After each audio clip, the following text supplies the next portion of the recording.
देखो अभी मैंने आपको बताया संधारित्र के प्रकार। अपन ने इसके पहले पढ़ा था संधारित्र का सिद्धांत। संधारित्र क्या होता है और संधारित्र का सिद्धांत हम पढ़ चुके हैं। आज हमें पढ़ना है संधारित्र के प्रकार। संधारित्र 3 प्रकार के होते हैं। एक होता है आपका समांतर प्लेट संधारित्र, एक होता है गोलाकार संधारित्र और एक होता है बेलनाकार संधारित्र। ठीक है ना। संधारित्र जो होता है वो 2 प्लेटों का संयोजन होता है।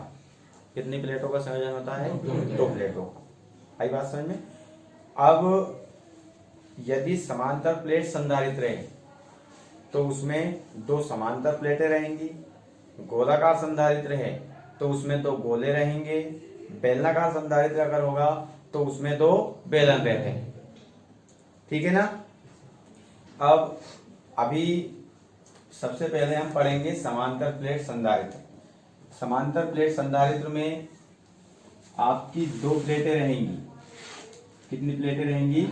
2। और इसका नाम ही समांतर प्लेट संधारित्र है, इसीलिए ये जो दोनों प्लेटें रहेंगी ये दोनों प्लेटें परस्पर समांतर रहेंगी। जिस प्रकार से मैंने यहाँ पर बनाई हुई है, किस प्रकार से रखी है ये? एक दूसरे के समांतर। ठीक है ना। समांतर प्लेट संधारित्र में जो दोनों आपकी प्लेटें रहेंगी ये दोनों धातु की प्लेटें हैं। इसको नाम दे सकते हैं हम A, इसको नाम दे सकते हैं B।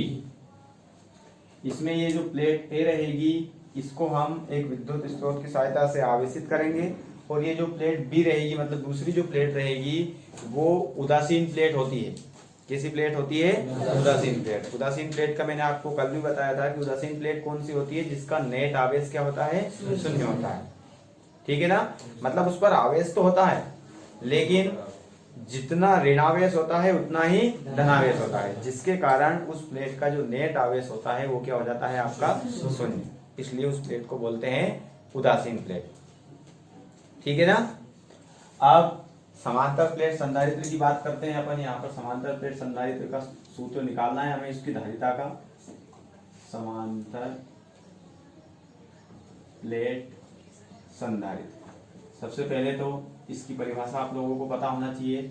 बहुत सिंपल परिभाषा है, ध्यान से सुनिएगा और इसमें देखिएगा कि समान ज्यामिति और समान क्षेत्रफल वाली, समान ज्यामिति और समान क्षेत्रफल वाली 2 प्लेटें परस्पर समांतर एक दूसरे से कुछ दूरी पर रखी होती हैं तो इस समायोजन को समांतर प्लेट संधारित्र कहते हैं। कैसी प्लेटें? समान ज्यामिति। ज्यामिति का मतलब उनकी बनावट। बनावट क्या होना चाहिए? समान होना चाहिए। उनका क्षेत्रफल क्या होना चाहिए? समान होना चाहिए। समान ज्यामिति और समान क्षेत्रफल वाली 2 धातु की प्लेटें एक दूसरे के समांतर जब कुछ दूरी पर रखी होती हैं, उनके बीच की दूरी यहाँ पर ने क्या दे दी है? D।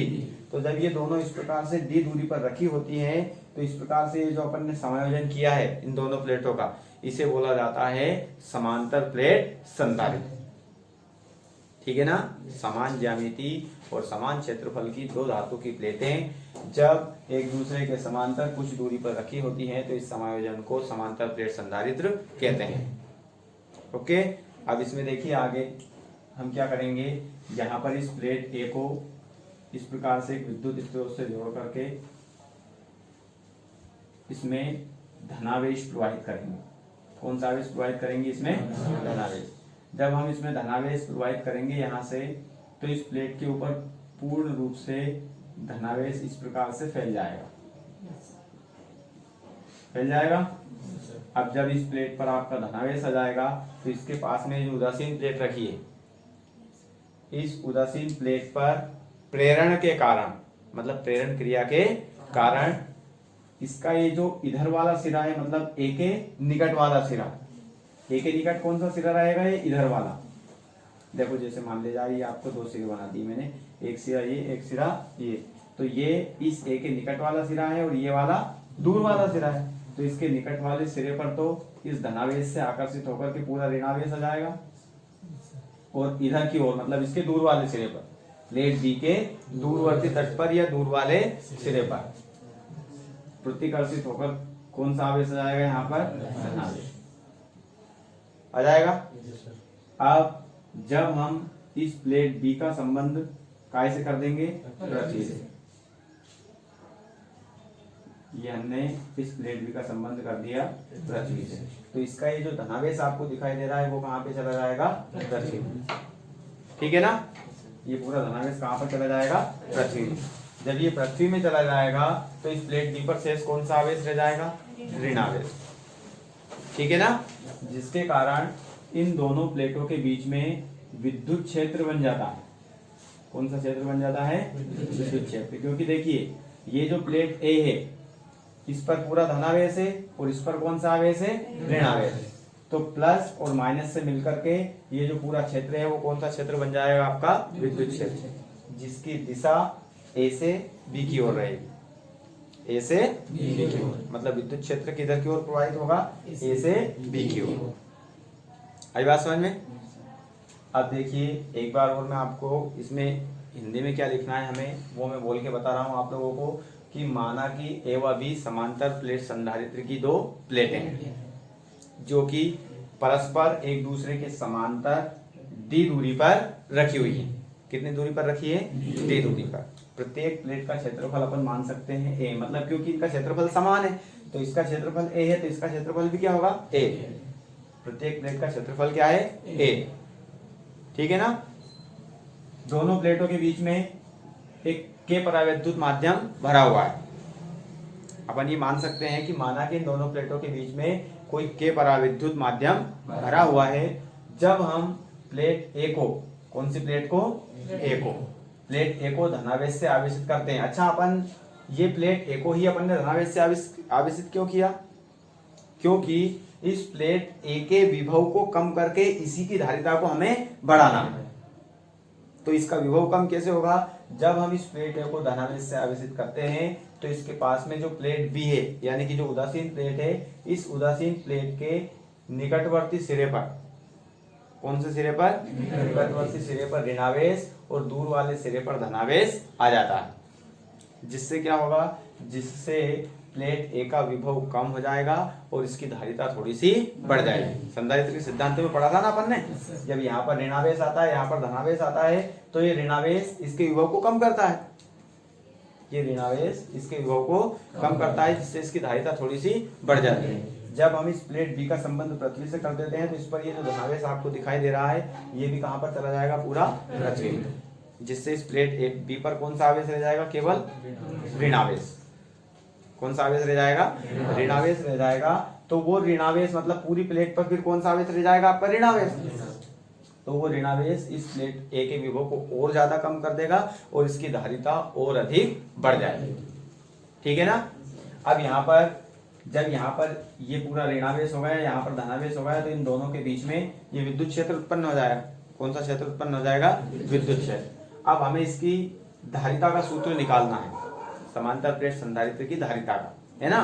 तो यहाँ पर सबसे पहले हम लिखेंगे कि दोनों प्लेटों के बीच विद्युत क्षेत्र की तीव्रता, दोनों प्लेटों के बीच विद्युत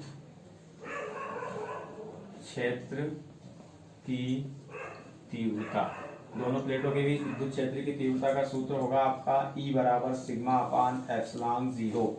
ये आपको याद रखना है। क्या होगा? इन दोनों प्लेटों के बीच विद्युत क्षेत्र की तीव्रता का सूत्र E बराबर सिग्मा अपान एप्सिलॉन 0। ठीक है ना? ये अभी सूत्र अपन कैसे निकालते हैं अपन आगे इसको पढ़ेंगे। ठीक है ना?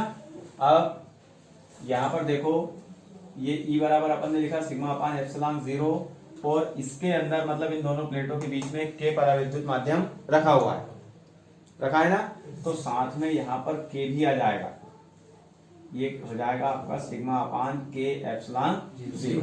यदि के नहीं होता तो अपन के को नहीं लिखते, लेकिन यहाँ पर अपन ने के बारे में बोला है इसलिए यहाँ पर के भी आपको लिखना पड़ेगा। अब यहाँ पर ये जो सिग्मा होता है, ये सिग्मा क्या होता है? ये सिग्मा होता है आपका आवेश का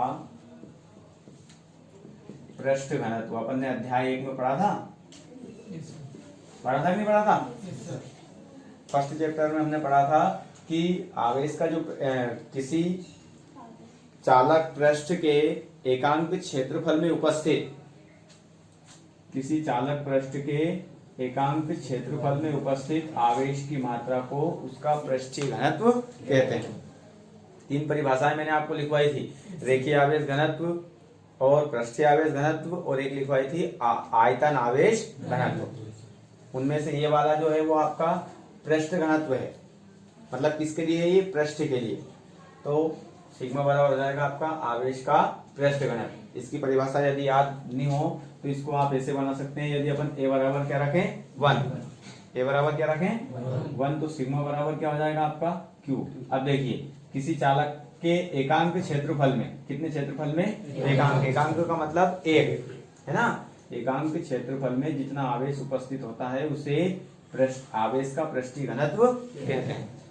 ये पृष्ठीय घनत्व को दर्शाया जाता है सिग्मा से, आवेश को दर्शाते हैं क्यू से, और क्षेत्रफल को कैसे दर्शाते हैं? एक्स से। ठीक है ना। तो यहाँ पर देखो ये सिग्मा बराबर क्या होगा आपका क्यू अपान ए, बताएगा सिग्मा बराबर क्यू अपान ए, या फिर अपना जो क्यू अपन यूज कर रहे हैं वो वाला लिख सकते हो यहाँ पे। तो सिग्मा बराबर हो जाएगा क्यू अपान ए, हो गया। अब ये जो आपका सिग्मा का मान है ये रख देंगे आप यहाँ पर, ये सिग्मा दिख रहा है सभी को, तब ई बराबर हो जाएगा, यहाँ सिग्मा के स्थान पर रखेंगे हम क्यू अपान में ए, और ये के एप्सिलॉन 0 पहले से यहाँ पर लिखा हुआ है, ये के एप्सिलॉन 0 ऐसा कैसे हमने लिख दिया, ये आपका आ गया ई का मान अभी, है ना। लेकिन धारिता बराबर सूत्र क्या होता है वो देखिए आप जरा, क्योंकि अपने कोई समांतर प्लेट संधारित्र की धारिता निकालनी है। क्या निकालनी है? समांतर प्लेट संधारित्र की धारिता। तो धारिता सी बराबर आपका सूत्र होता है क्यू अपान वी, होता है ना। तो ये क्यू तो आवेश है आपका, ये आवेश जो आपने यहाँ पर दिया है, लेकिन अपने पास में किसका मान नहीं है अभी? विभव का। किसका मान नहीं है? विभव का, है ना। तो देखिए मैंने आपको विद्युत क्षेत्र की तीव्रता और विभवांतर में संबंध करवाया था ना। वो संबंध हमने क्या निकाला था? देखिए जरा, हमने विद्युत क्षेत्र की तीव्रता और विभवांतर में संबंध निकाला था dV बराबर E इंटू dr, निकाला था। इसमें dV क्या होगा? विभव या विभवांतर।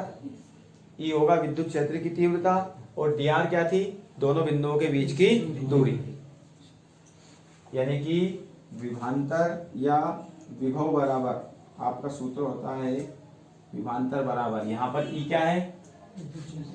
विद्युत क्षेत्र की तीव्रता इंटू dr, यानी कि दूरी, और दूरी का मतलब होता है आपका विस्थापन, या दूरी लिख दो, ठीक है ना। तो देखो विभवांतर को कैसे दर्शाया जाता है? v से। तो v बराबर विद्युत क्षेत्र की तीव्रता क्या है हमारे पास? E इंटू दूरी, इन दोनों प्लेटों के बीच की दूरी क्या है? d। तो ये लिख दिया। अब v बराबर E का मान आपके पास ये लिखा हुआ है, ये वाला, इसको पूरे को कहाँ पे रख देंगे आप? इस E के स्थान पर। तो ये मान अपन जब इस E के स्थान पर रखेंगे तो यह जाएगा तुम्हारा Q अपान ए के एप्सिलॉन 0, और इंटू में अभी अपन ने केवल E का मान रख दिया यहाँ पे। अब क्या बचा इसके पास में? D, तो D लिख दिया, ठीक है ना। यानी कि V बराबर आ गया हमारा ये Q इंटू D बटे में ए के एप्सिलॉन 0। ये विभव का मान आ गया। ये विभव का मान आप रख दीजिए समीकरण 1 में। तो यहाँ पर लिखेंगे समीकरण 1 में V का मान रखें। समीकरण 1 में हम V का मान रखेंगे तो C बराबर हो जाएगा आपका Q अपान में V का मान हमने क्या निकाला अभी? Q इंटू D बटे ए के एप्सिलॉन 0। Q से Q कट जाएगा, और यदि इस Q के बटे में 1 माना जाए तो ये बन जाती है आपकी फोर्थ स्टेप। ये फोर्थ स्टेप चली जाएगी ऊपर, यानी कि C बराबर हो जाएगा ए के एप्सिलॉन 0 बटे में D। अब फिर यहाँ पर लिखेंगे वायु या निर्वात में यदि K बराबर हो 1, मतलब इस K के बराबर क्या रखते हैं हम? 1, तो C बराबर क्या हो जाएगा आपका ए एप्सिलॉन 0 बटे में क्या चल रहा है? D, और इसका मात्रक क्या होता है धारिता का, हमने कल निकाला था नहीं, फैराड। याद रखना। ओके, इस प्रकार से इंपॉर्टेंट प्रश्न है, ध्यान रखना इसका।